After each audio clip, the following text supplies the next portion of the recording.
Bullying in medicine is so prevalent, it even has its own bloody Wikipedia page. Can you imagine that? A whole Wikipedia page and a substantial amount of research dedicated to documenting how some of society's most hardworking, most intelligent, most altruistic minds are bullying their colleagues. What's even more shocking is that some statistics show that the rates of bullying found in junior doctors are sometimes almost the same as the rates of bullying found in school children. I repeat, school children. A questionnaire sent to junior doctors on the BMA waiting list in the UK in 2002 found that 37% of junior doctors who took the survey reported being bullied in the previous year, and that 84% of junior doctors reported at least one bullying behaviour in their experience as a doctor. A few years later, the Department of Education in the UK released statistics on the proportion of children in year 10, that's 14 to 15-year-olds, that had reported bullying. In 2005, they found that 41% of year 10s had reported bullying in the previous year, and in 2014, 36% of pupils had reported bullying in the previous year. Whilst these two sets of research were obviously conducted a few years apart and in obviously different subset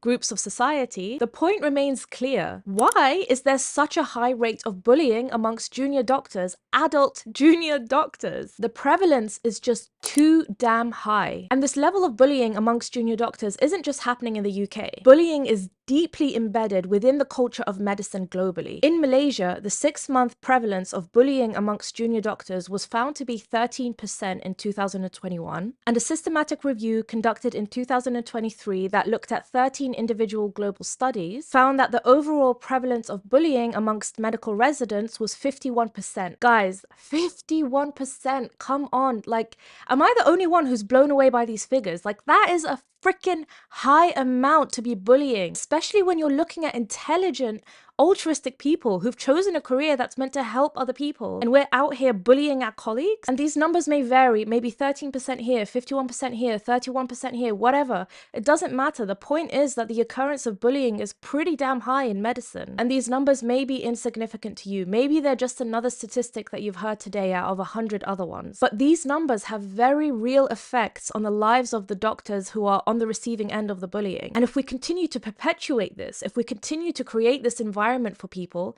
we're not going to have any doctors left, believe me. And many of those doctors who are experiencing bullying are just going to push it aside, sweep it under the rug, and just carry on as usual. And they often end up suffering in silence. Some of them may be pushed to seek other placements or teams or hospitals or specialities or even careers as a whole. And a few of them even go as far as to tragically take their own lives, which is horrific. So what will it take for doctors to be able to carry out their already really high-pressured, high-stress jobs in peace without the fear of being bullied by their colleagues? This culture of medicine was one of the biggest reasons why I decided to leave. The environment wasn't conducive to someone loving their job and loving their colleagues and wanting to go in every day. At least for me it wasn't. I know for many others it is, and that's great if you're not experiencing that, and I know that not everyone does, which is really great. I don't want anyone to experience it.